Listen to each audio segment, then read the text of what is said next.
teknologi multimedia yang sangat pesat dan produk telah merevolusi cara mengajar dan belajar. Lintas budaya yang berbeda, konten yang dihasilkan dengan aplikasi multimedia bertindak sebagai wahana pengetahuan yang cocok ke banyak budaya dan bahasa di seluruh global. Alat multimedia baru memberikan yang terbaik, kesempatan untuk pelestarian, ekspresi, penguatan, dan penyebaran budaya, identitas, dan bahasa. Berbagai proyek, produk, alat, dan situs internet yang dibahas di atas benar-benar mencerminkan kemampuan multi yang tak tertandingi teknologi media untuk memperoleh, menguasai, dan memajukan warisan masa lalu ke berbagai platform. Alat-alat ini dapat digunakan sebagai alat bantu belajar mandiri, alat pelatihan, sumber naratif tradisional, dan saluran komunikasi sosial dan interpersonal.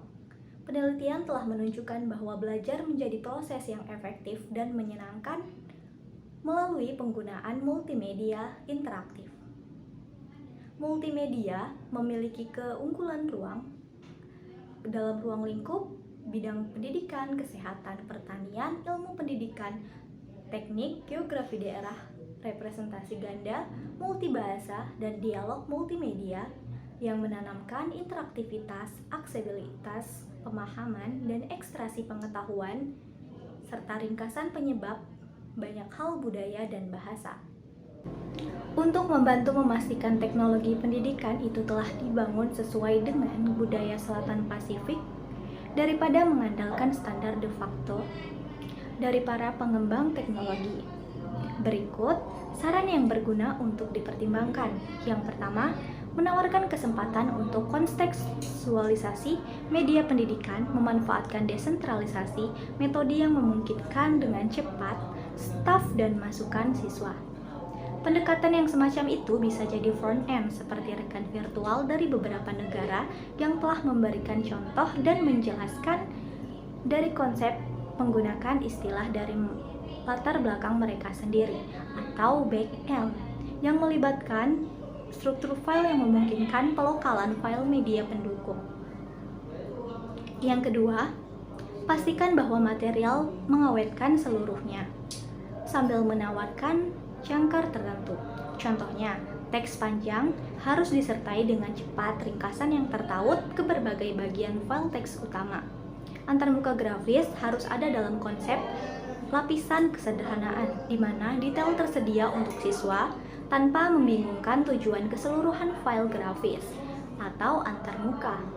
3. Memanfaatkan pemodelan daripada instruksi yang terpisah, memungkinkan siswa untuk bertindak atas apapun instruksi atau praktikan keterampilan dalam pembelajaran antarmuka. Misalnya, hamparan instruksi pada antarmuka aktif daripada menyediakan layar instruksi yang terpisah untuk bagian bantuan atau simulasi lab. Yang keempat, menyediakan terjemahan atau glosarium bahasa daerah dalam multimedia pendidikan. Untuk kemudahan terjemahan, simpan file bahasa sebagai dokumen yang terpisah sehingga penerjemah dapat membuatnya, mengedit, menggunakan multimedia pengolah kata yang sederhana, dan tidak perlu tahu cara menggunakan perangkat lunak pengembangan dari multimedia. Kurikulum yang diterapkan melibatkan komputer teknologi dapat memberikan umpan balik kepada siswa yang lebih banyak secara efektif. Lingkungan yang seperti ini sangat penting untuk menghasilkan siswa dengan pengucapan yang lebih baik dan dapat meningkatkan motivasi siswa untuk mempelajari bahasa dan budaya. Satu pertimbangan yang signifikan untuk menciptakan lingkungan adalah fakta bahwa teknologi yang dipilih bersifat berteknologi rendah, terutama menggunakan CD-ROM teknologi. Padahal sudah diakui hal itu, menambahkan net ke proses pembelajaran ini mungkin juga bermanfaat bagi siswa pada tahap awal. Penggunaan net hanya berfungsi untuk meningkatkan beban kognitif kepada siswa. Karakteristik penting lainnya dari ini ialah lingkungan yang modularitasnya mengacu pada semua elemen dalam lingkungan, secara metaforis sebagai mesin. Mesin-mesin digunakan di lingkungan yang mudah diakses dan ramah pengguna, serta mudah beradaptasi. Unsur teknologinya seperti sebagai suara, video, file, teks, dan suara yang difilter, file yang tidak sulit untuk diproduksi, frekuensi dan kemudahan akses yang diberikan oleh step tool dan file suara lainnya sangat luar biasa memotivasi siswa. Melalui penggunaan berbagai mesin di lingkungan ini, umpan balik yang ditawarkan melalui fisik, biologis, dan teknologi artinya telah bertindak bersama untuk memotivasi siswa dan mengubah umpan balik ini dalam pembelajaran. Perkenalkan, nama saya Dwi Aprilwi Kaningsi dari kelompok 9. Di sini saya akan menjelaskan tentang penggunaan alat umpan balik interaktif untuk pelafalan pembelajaran bahasa.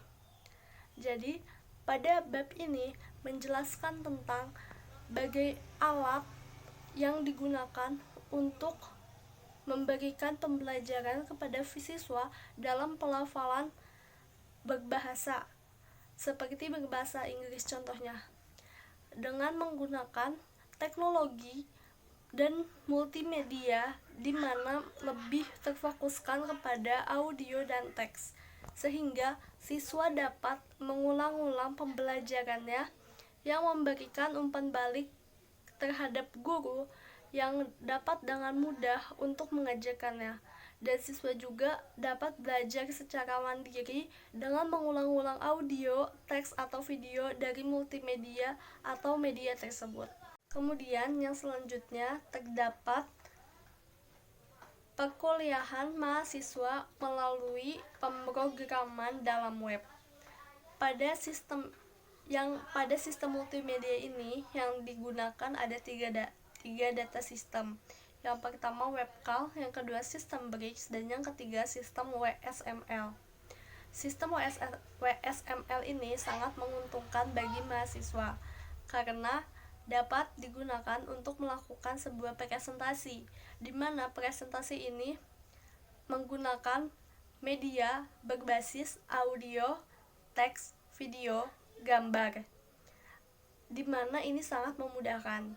Kemudian, untuk pengajar atau guru dapat memberikan atau membuat soal dalam sistem ini, sehingga nanti siswa dapat mengisinya dan guru sudah tidak usah untuk mengoreksi karena sudah secara otomatis terkoreksi sendiri. Jadi sistem ini sangat saling menguntungkan antara pengajar dan peserta didik. Kemudian peserta didik juga atau mahasiswa sangat dimudahkan, sehingga ini sangat menarik pada di kalangan mahasiswa. Assalamualaikum warahmatullahi wabarakatuh. Perkenalkan, nama saya Pramudita Maesa Putra dengan NPM 20530250007 dari Prodi Pendidikan Teknologi Informasi. Pada kali ini saya akan membacakan kesimpulan yang telah saya rangkum dari bab ke-7, yaitu pada bab ini ya, bab 7 khususnya disajikan pembahasan tentang faktor-faktor yang dapat mempengaruhi perencanaan penggunaan multimedia. Saran saya di sini adalah multimedia lebih mungkin mempengaruhi kinerja pedagogis daripada produktivitas. Dalam perencanaan implementasi multimedia, disarankan hasil kinerja harus lebih menjadi fokus, bukan hasil bottom line, melainkan perencanaan strategis dalam bentuk ID mempromosikan penggunaan teknologi multimedia yang tepat khususnya. Sekian, terima kasih. Wassalamualaikum warahmatullahi wabarakatuh. Assalamualaikum warahmatullahi wabarakatuh. Perkenalkan, nama saya Pramudita Maesa Putra dengan NPM 20530250007 dari Prodi Pendidikan Teknologi Informasi. Pada kali ini saya akan membacakan kesimpulan yang telah saya rangkum pada bab ke-8, yaitu jika hanya hasil akhir dari analisis, sintesis, atau evaluasi yang terjadi menjadi tujuan pembelajaran, maka upaya multimedia saat ini akan baik-baik saja. Selanjutnya Selanjutnya, jenis penyempurnaan struktur kompleks ini melalui lapisan tambahan pengembangan, umpan balik, dan kemajuan diinginkan untuk pendidikan yang efektif dan untuk penanganan gaya belajar yang efektif dalam situasi belajar. Untuk mencapai episode pembelajaran yang dimediasi dengan kemahiran ini, aplikasi multimedia generasi berikutnya adalah utilitas penyebaran yang sangat diperlukan. Cukup sekian dari saya. Terima kasih. Wassalamualaikum warahmatullahi wabarakatuh. Assalamualaikum warahmatullahi wabarakatuh. Perkenalkan, nama saya Muhammad Ika Febrianto. Di sini saya akan bahas kesimpulan dari chapter 9. Nah, di bab ini menyajikan sistem untuk mengindeks video menggunakan audio, video, dan slide PowerPoint, dan kemudian membagi konten video menjadi berbagai komponen kuliah. Penggunaan berbagai media sumber memastikan akurasi dalam klasifikasi konten kuliah. Ini sangat penting untuk dukungan efektif tugas e-learning dan tugas pemeliharaan yang dilakukan oleh siswa dan instruktur. Dengan memanipulasi ini secara dinamis komponen perkuliahan, kami dapat mempersonalisasi video kuliah yang sesuai dengan kebutuhan individu. Ini membantu agar video lebih cocok untuk diserap dari materi pelajaran siswa. Sementara tes lengkap sistem pengambilan terindeks telah diusulkan sebelumnya. Metode kami ini lebih efisien karena menggunakan semua bentuk media untuk mensegmentasi dan mengindeks video. Ini juga memungkinkan kita untuk melakukan kontekstual yang efisien, mencari dengan minimal pengawasan manusia. Pekerjaan integrasi di masa depan akan fokus pada peningkatan otomatis analisis media untuk poster web dan pembuatan media otomatis model. Pekerjaan tambahan pada lingkungan belajar yang ditingkatkan melibatkan pembuatan query alat mediasi yang menjembatani kesenjangan antara media berlabel semantik dan ontologi domain. Kombinasi model media dan query mediasi akan meningkatkan generasi wawasan dan memberikan dukungan untuk konstruksi yang dipersonalisasi pengetahuan oleh masing-masing siswa. Mungkin cukup yang dapat saya sampaikan. Saya akhiri. Wassalamualaikum warahmatullahi wabarakatuh. Assalamualaikum warahmatullahi wabarakatuh. Perkenalkan, nama saya Muhammad Ika Febrianto. Di sini saya akan menjelaskan isi kesimpulan dari chapter 10. Nah, di bab ini memberikan wawasan singkat tentang sejarah pembelajaran jarak jauh, menguraikan bagaimana itu terus-menerus berkembang dan beradaptasi dengan teknologi baru, dan dengan alasan bahwa e-learning akan merangkul arus berbagai teknologi VR sekarang tersedia. Kita terutama fokus pada kebutuhan kolaborasi dalam sistem e-learning. Bab ini menunjukkan bagaimana grafik 3 dimensi dengan akarnya sebagai pemodelan alat untuk insinyur telah digunakan masa lalu untuk permainan di komputer, dan menjelaskan bagaimana itu digunakan saat ini dalam kegiatan seperti perencanaan kota, pariwisata, dan e-commerce. Kolaborasi online alat awalnya tumbuh dari teks fantasis komputer, dan bab ini memetakan caranya mereka terus berkembang menjadi alat konferensi dan kemudian bertindak sebagai alat bantu sosial. Pengguna 3 dimensi ini digabungkan dengan teknik kolaborasi lebih baru, fenomena, dan beberapa contoh sistem seperti yang sedang dikembangkan saat ini. Sistem ini menawarkan bentuk baru e-learning, menangani banyak masalah seperti isolasi dan kekurangan motivasi yang sering dialami siswa saat menggunakan lingkungan e-learning berbasis teks. Keunggulan dan kelemahan VR ini baru sistem e-learning disajikan. Bab ini juga menjelaskan upaya kami dalam mengembangkan sistem e-learning VR yang disebut Cliff R. Seperti beberapa sistem lain, Cliff R ini memiliki eksistensi yang rumit, memberikan motivasi, dan merangsang lingkungan 3 dimensi multi pengguna. Bagaimanapun, penelitian ini menyadari pentingnya pembelajaran sosial dari kelompok siswa dan penawaran khusus fitur untuk memfasilitasi alat ini.